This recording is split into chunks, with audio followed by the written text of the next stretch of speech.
Hello, and welcome to our Energy Connect studio, NOG Energy Week 2023.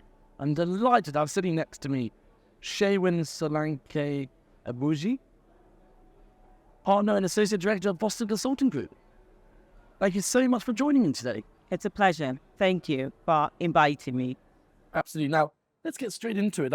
How do you think Africa is dealing with the energy trilemma? And maybe explain to the audience what energy trilemma is. With pleasure. The energy trilemma is needing to deal with three competing objectives: the need for energy security, the need for it to be affordable, and the need for it to be sustainable, especially with regards to the environment. As you can imagine, these three items are in tension, and the way Africa is dealing with it is a bit different from the way the Western world is dealing with it.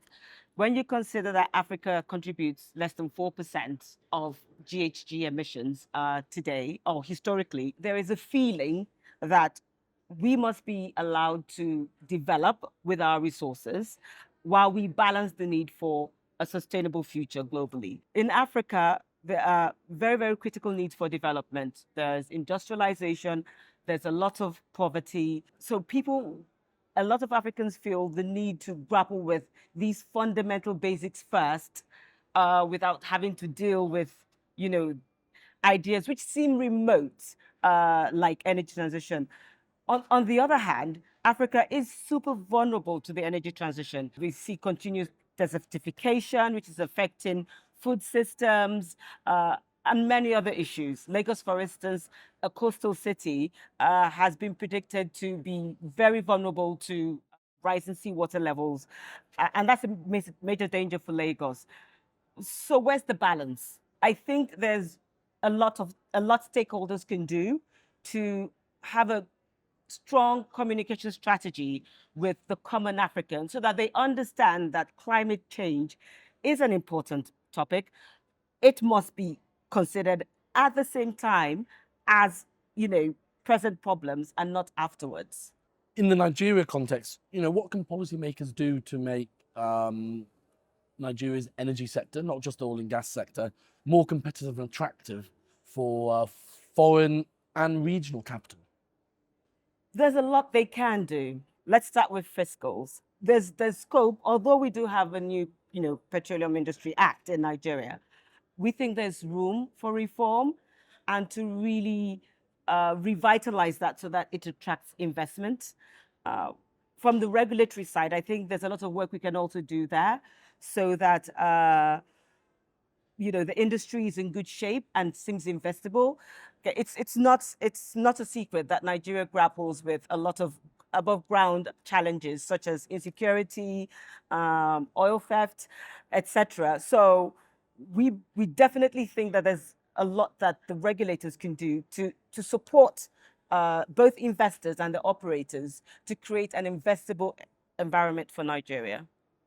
Interesting. And talking about investors, what would you say, or what does Boston Consulting Group say, to investors who are looking to come to Nigeria and invest in the energy sector?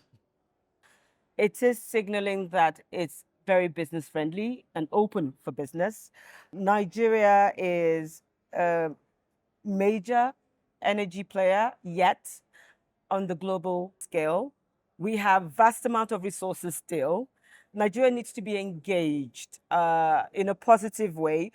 Our context is more nuanced when you consider, for instance, that in a country like Nigeria, because of poverty, a lot of Nigerians still depend on biomass like charcoal and wood for energy. There is room to really appreciate that for a country like Nigeria and perhaps a lot of other African countries, that gas is indeed not a cop-out like it might be perceived elsewhere, but truly a transition fuel that needs to bridge the gap between providing critical energy for industrialization for countries like Nigeria, from where they are today, to being able to afford renewables, either by improvement in our ability to afford or by the prices coming down. And this is an intersection we believe will happen in future. My plea to investors is to just not look at it, just look at it simply, consider the full context and work with Nigeria, partner with Nigeria to enable it.